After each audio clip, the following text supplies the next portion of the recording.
Buying a Velomobile is an exciting adventure. The sleek aerodynamic shell, the street cred of riding the coolest bike in town, the weather and crash protection, it's all calling your name. Now the question is, what's the best way to get a Velomobile? The cheapest option on paper is DIY, and the simplest and the cheapest DIY of all is a Coroplast fairing on a trike. This is something most handy people can accomplish in a couple of weekends with some glue, duct tape, and zip ties. There's even a Facebook group dedicated to Coroplast shells for trikes, and some members have printable plans they'll share.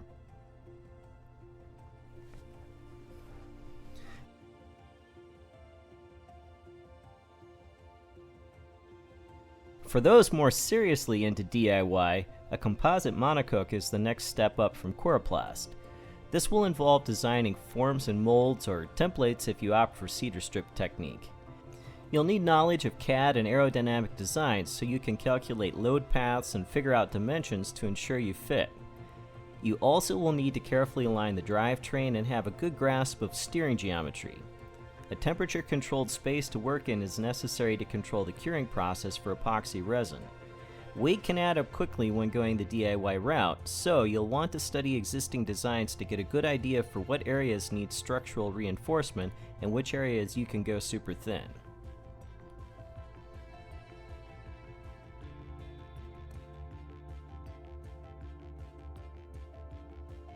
Used is the quick, easy, and generally most budget-friendly way to get a commercially built Velomobile. Here in the US, you can find used Velomobiles listed on Bent Rider, Craigslist, and Facebook Velomobile forum. Oftentimes you can find unlisted ones by asking in forums as well. In Europe, there are quite a few listings on velomobileforum.de, the Dutch forum, the French forum, and other places including the Facebook Velomobile group. The pluses are that you get a generally functioning Velomobile for a low price, sometimes half the price of new.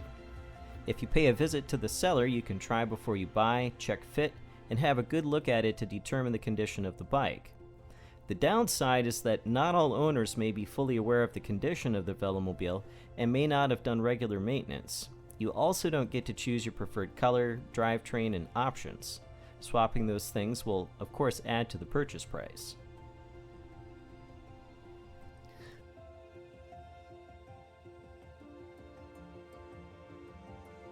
The final option is buying new.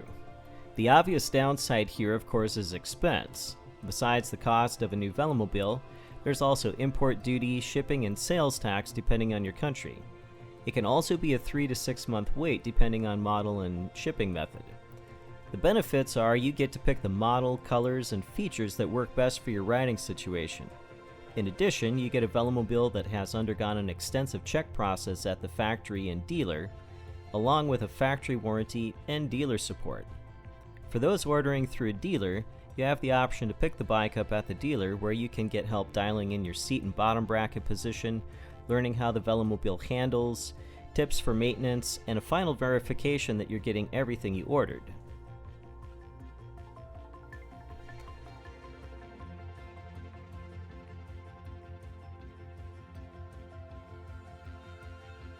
I hope this video helps give you a better idea of the advantages and disadvantages of each option.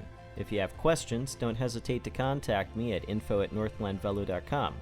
As always, thanks for watching. Remember to like and subscribe so you get notified of the latest videos and news, and I'll see you in the next video.